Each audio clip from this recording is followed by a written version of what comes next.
Et si ce nouvel an était le dernier de l'ancien monde? Décembre 2025. Derrière les décorations et les sourires, l'ambiance festive n'est qu'un masque.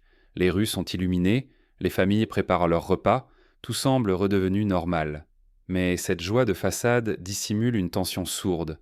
Pendant que la planète s'offre une trêve en coulisses, les puissances se réunissent et écrivent un scénario qui peut tout faire basculer. Souvenez-vous, janvier 2025, l'inauguration de Donald Trump. C'était la promesse d'une résolution rapide, la promesse d'une paix retrouvée. Les médias parlaient d'une fin prochaine à la guerre, d'un apaisement général.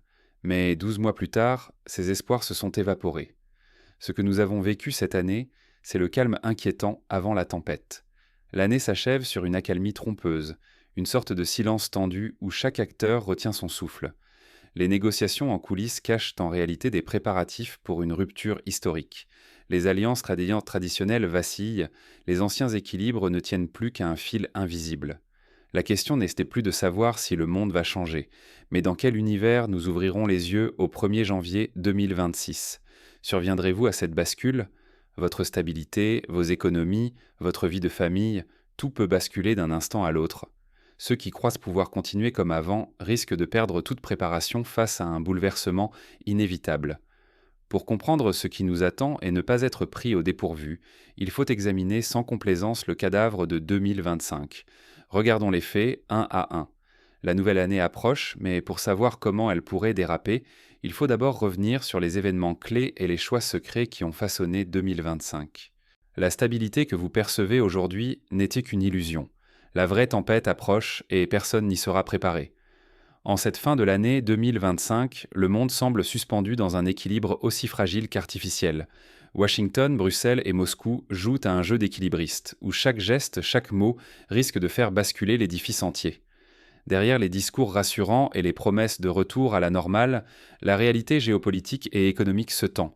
Nous vivons dans un état de précarité masquée. L'arrivée de Donald Trump à la Maison-Blanche n'a pas apporté la paix promise.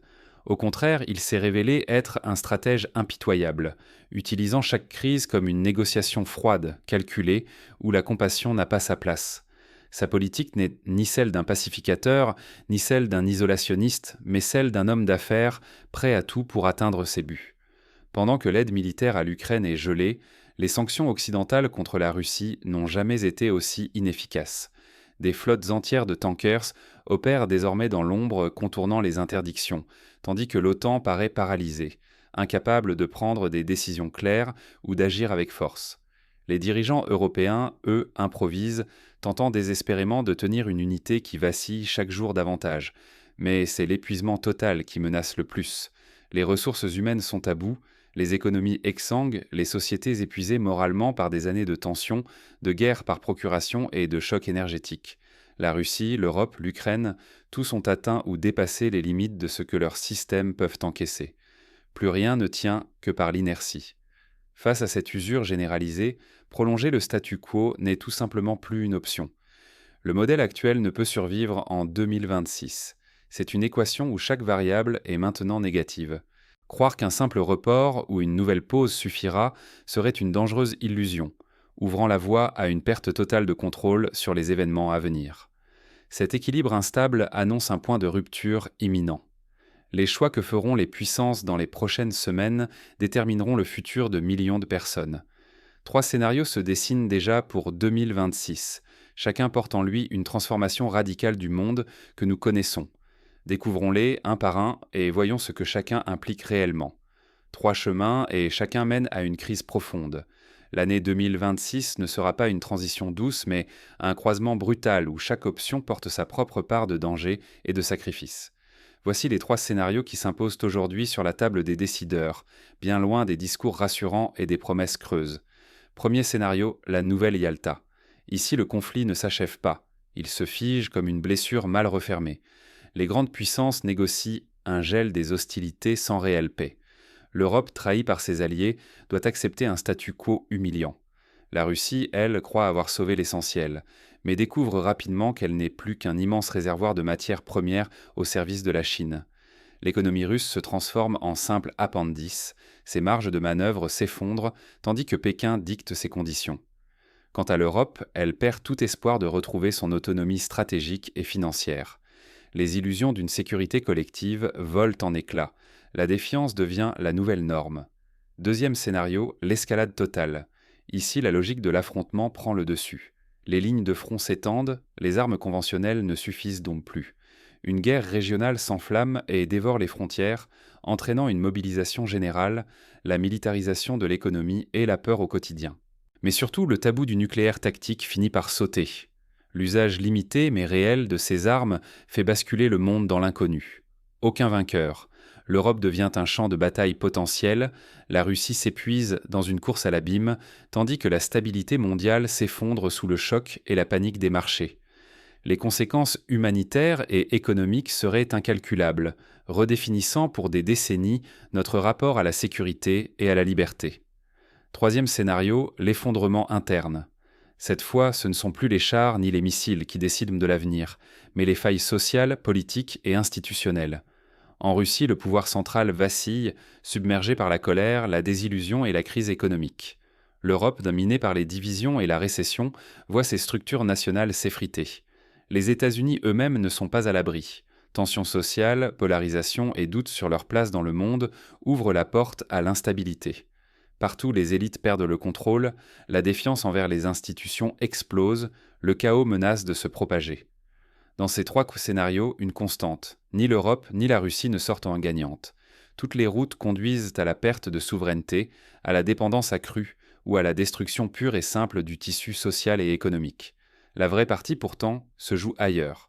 Car pendant que l'Occident s'épuise dans ses crises, la Chine, l'Inde et l'ensemble du Sud global avancent leurs pions en silence. Ils observent, apprennent et attendent l'instant où basculer l'équilibre mondial en leur faveur. Faire le mauvais choix ou ne rien anticiper peut coûter votre stabilité, votre sécurité financière, votre avenir collectif.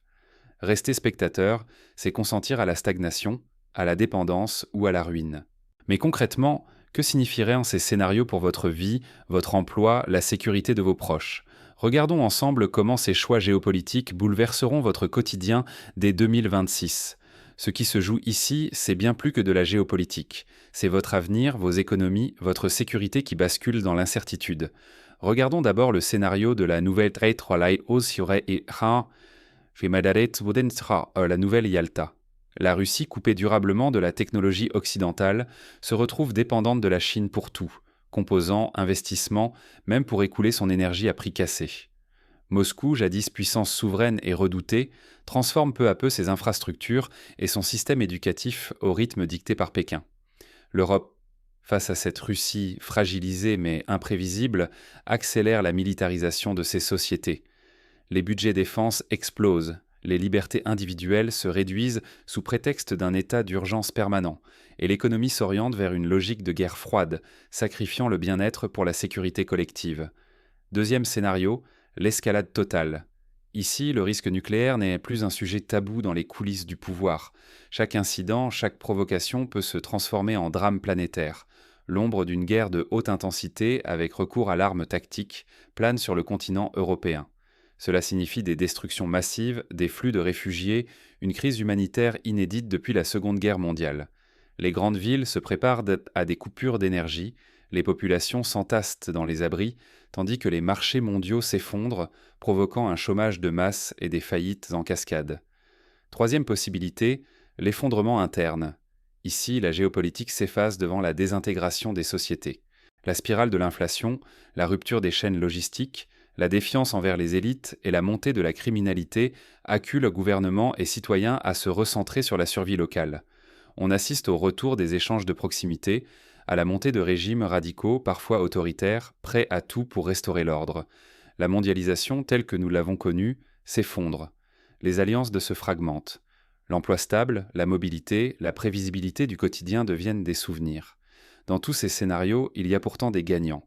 La Chine et une partie de l'Asie qui profitent de l'occasion pour acheter matières premières, brevets et entreprises entières à des prix bradés. Pendant que l'Occident se démène pour colmater ses brèches, ces acteurs redessinent la carte de la puissance mondiale, dictant de nouveaux standards technologiques et commerciaux. Vous le comprenez ?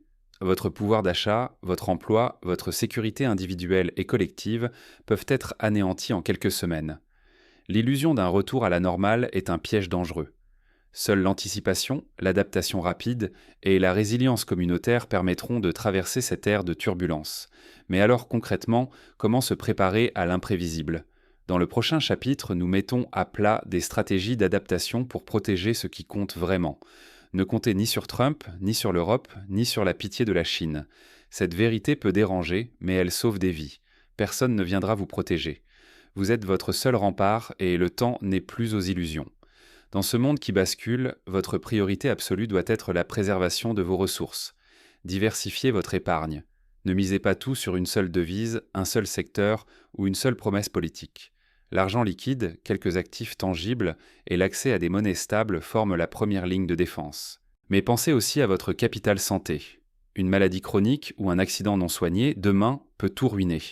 N'attendez pas la crise pour faire un bilan médical ou renouveler vos traitements essentiels. À côté, investissez dans vos liens sociaux. Un cercle d'amis solides, des voisins fiables, une famille soudée, voilà des atouts que ni l'inflation, ni la guerre, ni le chaos ne dévalueront. Dans la tourmente, l'entraide de proximité fait la différence entre résister et sombrer. Construisez dès maintenant un réseau local, une poignée de personnes de confiance capables de partager, d'échanger, d'alerter en cas de besoin. Ce sont vos alliés pour demain, bien plus précieux que n'importe quel mot d'ordre venu d'en haut. Pour vous orienter, apprenez à croiser les sources et à vous méfier des discours officiels. L'information rassurante n'est souvent qu'un calmant. Ne vous limitez pas aux chaînes nationales, ni aux réseaux sociaux dominés par la peur ou la propagande. Lisez des analyses indépendantes, suivez les données brutes, vérifiez ce que disent les personnes sur le terrain. Ce n'est pas du pessimisme, c'est de la lucidité. Enfin, il faut accepter une réalité. Le confort généralisé appartient au passé. Ne plus dépendre d'un seul système, d'un seul fournisseur, d'une seule ligne électrique ou d'un seul supermarché, c'est redevenir maître de son destin. Préparez-vous à plus d'autonomie. Apprenez à stocker, à cultiver, à réparer. Les bases de la résilience sont simples: eau potable, nourriture de première nécessité, source d'énergie alternative. Ce qui était banal hier devient précieux demain. Un bidon d'eau, quelques kilos de graines ou une batterie de secours auront bientôt plus de valeur qu'un smartphone dernier cri. Car dans le monde qui vient, la nourriture, l'énergie et l'eau seront les nouveaux atouts stratégiques. Ceux qui sauront les sécuriser pour eux et leurs proches tiendront quand les autres subiront. L'inaction ou la naïveté peuvent vous coûter bien plus que de l'argent. Votre toit, votre sécurité, vos repères.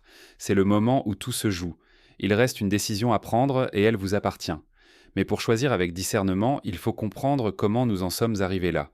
Décryptons ensemble les signaux qui annoncent ce basculement et ce que révèlent les coulisses du pouvoir. 2026 sera l'année de la lucidité ou de la perte.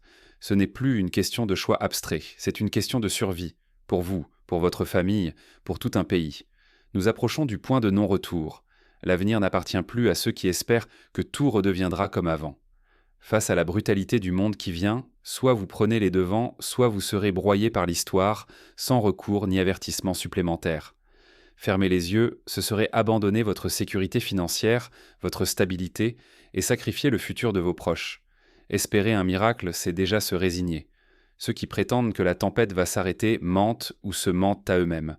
2026 sera l'année où tout basculera. Si vous attendez, vous serez celui qui subit les conséquences, pas celui qui les anticipe ou les façonne. L'illusion du confort, les discours de retour à la normale, tout cela vole en éclats face à un monde qui se réorganise sans vous demander votre avis. La Russie, l'Europe, le monde entier entrent dans une zone de turbulence où seuls ceux qui agissent maintenant auront une chance de préserver ce qui compte. Les autres regarderont leur quotidien, leur échapper entre les doigts, impuissants. Votre avenir n'est pas écrit.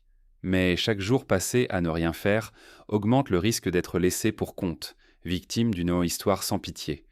Il ne s'agit plus d'un scénario théorique, mais d'une question de responsabilité individuelle et collective. Ce qui est en jeu, c'est votre pouvoir d'achat, votre réputation, votre capacité à traverser la crise ou à sombrer avec elle. Alors, choisissez. Attendre que la vague vous emporte ou apprendre dès aujourd'hui à nager à contre-courant. 2026 sera l'année des lucides, ou celle de ceux qui auront tout perdu. La différence se fait maintenant, dans la lucidité